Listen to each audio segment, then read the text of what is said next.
Texas Democrats in Congress are ripping Donald Trump's plan to redraw their state's political map.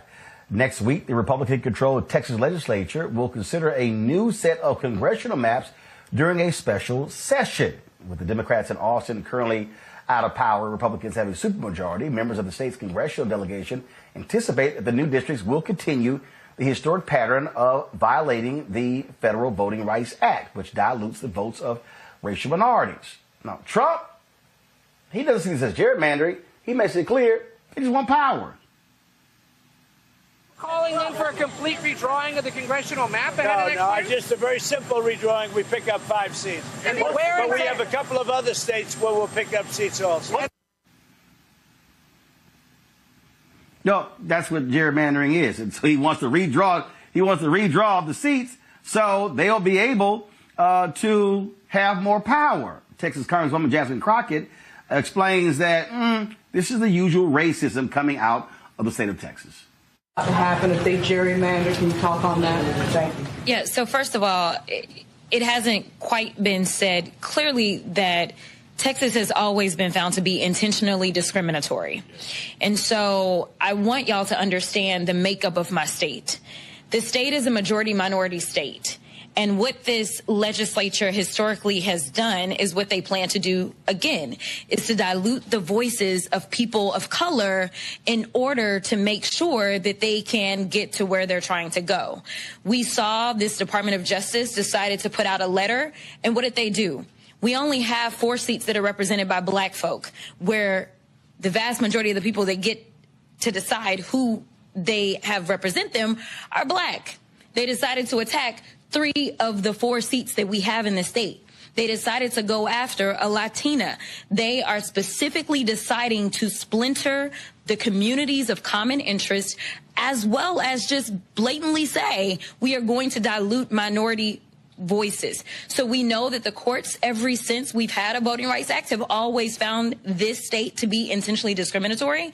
That is what they are going to do. So I need people of color to understand that the scheme of the Republicans has consistently been to make sure that they mute our voices so that they can go ahead and have an oversized say in this. So I fully anticipate that's exactly where they're going with this map. It's the only way to do it. We didn't understand how we got to the map that they gave us last time, because that state was grown by 95% people of color. They went out of their way to make sure that we got 0 new seats for people of color. So that's exactly what they're going to do this time. Well, this here was a tweet from California Governor Gavin Newsom when Jake Sherman posted, President Donald Trump told Texas Republicans on a call this morning that the GOP will seek to get 5 new red seats in the mid-decade redistricting effort in Texas. Gavin Newsom said 2 can play that game. He later posted this tweet here. Let me find it right here. To this video, he goes, there are currently 9 Republicans in the California congressional delegation. Just thought folks might like to know that fun fact. I mean, here's the whole deal here, Michael. Payback. I'm sorry. If they pull that crap in Texas, Democrats in Maryland, Illinois, California, New York should do the same. Absolutely. And California. Yeah, they should do the same. And it's going to have a devastating impact in California also. I saw Jasmine Crockett talk about this on the weekend on MSNBC as well. I know we talked about it some last week when you had Jasmine Crockett on also, Roland. So, yeah, this is good old-fashioned white supremacist gerrymander. Donald Trump can try to deny it, just like he denied knowing about Project 2025, just like he denied reading Mein Kampf by Adolf Hitler. He can deny it all he wants to. But the proof is in their actions. The proof is in the pudding. And according to reporting from outlets like New York Times, and we talked about this last week, you know, Trump called Governor Greg Abbott, asking him to redraw the district lines. And, you know, they're targeting 5 districts, and they're trying to eliminate people like Jasmine Crockett. So we need to, as African Americans, we need to see these moves being made. They're playing right in front of our face. So this is why we have to turn out, vote our numbers, and vote these people, vote these Republicans out of office and stop them. Stop what they're trying to do to us. One of the candidates who's running for the 18th congressional race, that's to replace the late Sylvester Turner, who replaced the late Congresswoman Sheila Jackson Lee. This is what he actually posted. He said, blue states must gerrymander Republicans the same way they're doing us. Blue states must ditch, quote, independent redistricting committees for now to force Republicans into a national gerrymandering ban. They were created with good intentions, but times are different. Fight fire with fire. He's right. I believe in independent, committees doing this. They tried to. The voters in Ohio actually passed that. They passed it. The Republicans said, we're not gonna listen to you. They tried the same thing in Michigan. So even when the will of the voters, when they do it, Republicans still say, we don't give a damn, because they want power. Democrats had better understand what's going on here. And they better understand that we are at war, and we keep trying to play by the rules when the Republicans don't play by the rules and change the rules and do anything to win. And so this is a mud fight. This is a mud fight. And so we do need to do to them what they're doing to us. It's the only way we have a chance. And we can't continue to say we're going to do it the proper way or the way that it should be done. We have to fight fire, as he said, with fire. We need to ensure that our voices are being heard, because they're doing everything in their power to ensure that they aren't. You know, the thing that trips me here, I just sit here and look at these decisions and look at how how Republicans literally just say, we don't care. There was a voter-approved initiative in Utah.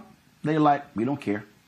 We just saw the voters in Missouri pass a voter-approved. Republicans like, yeah, when it came to sick leave, when it came to that, they're like, yeah, we don't care. And so they don't. And so this is where I have been saying for the longest.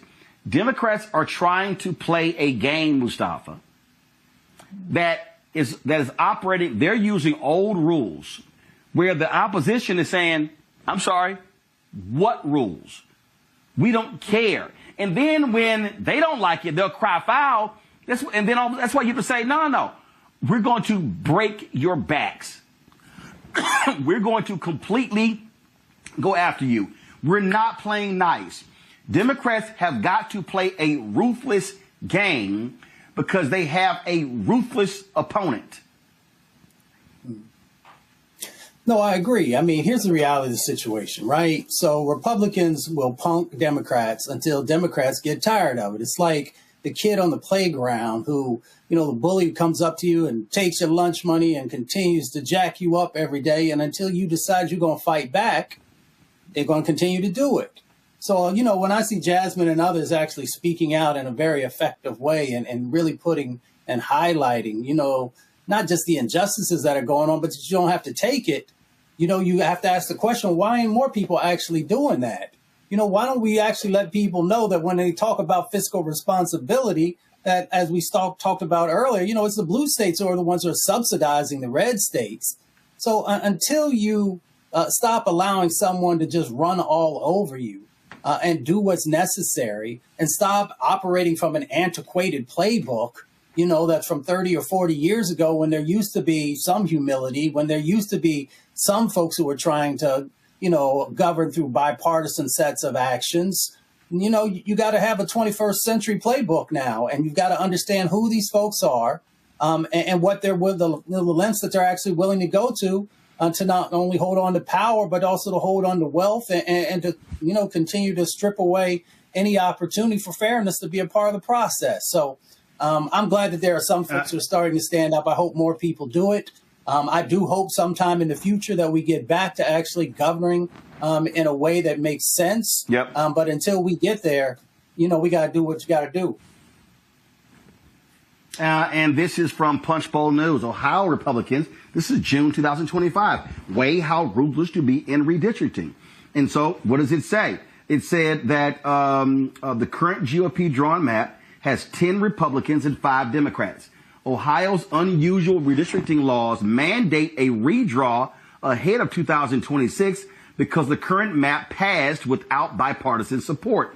In the 2022 cycle, the Ohio Supreme Court reined in the GOP legislature. But, and what do we always say when it comes to Supreme Court races? It says now Republicans control all but one seat on Ohio's top court. And the question is whether they'll try to draw a map that could elect 12 or 13 Republicans. The 2 Democrats on the chopping block, Representatives Marcy Kaptur in Northwest Ohio and CBC member Amelia Sykes in the Akron-based 13th district. And so they're looking to do this, folks, not just in Texas, but Ohio as well. Remember, Democrats only need to pick up 5 seats to control the House. Right now, North Carolina, there used to be a 10-3 Republican majority. Then when Democrats controlled the Supreme Court, it went to 7-7. That's those 4 seats Republican control.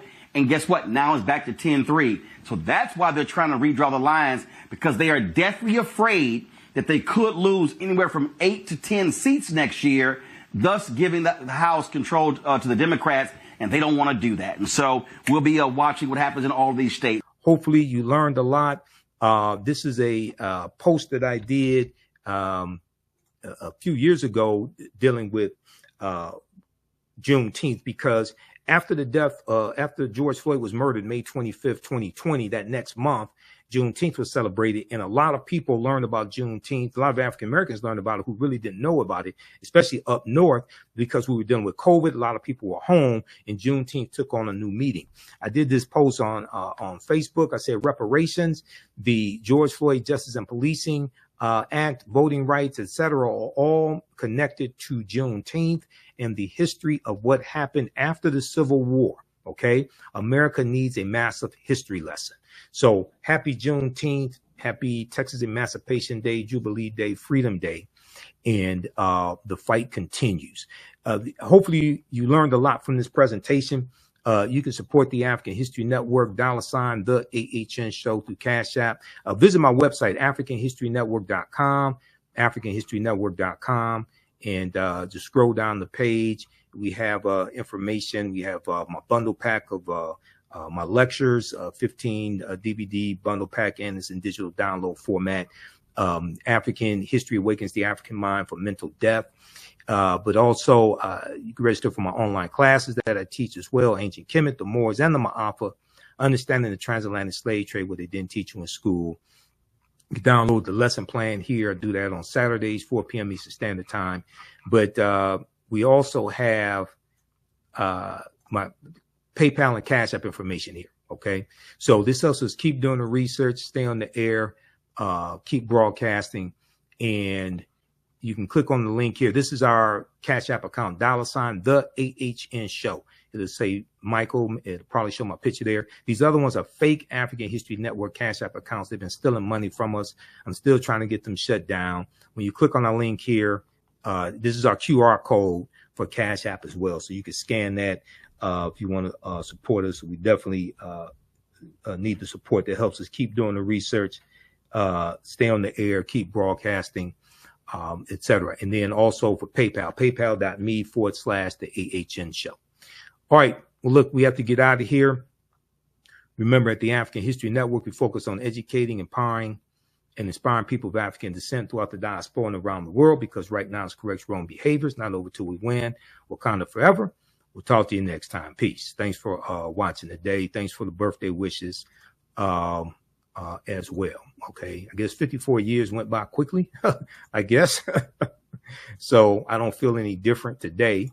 I've lost, 35 pounds in the last couple of years, so I can fit back in the clothes I haven't been able to fit back into in years. I worked out this morning, so I'm staying in shape. Okay.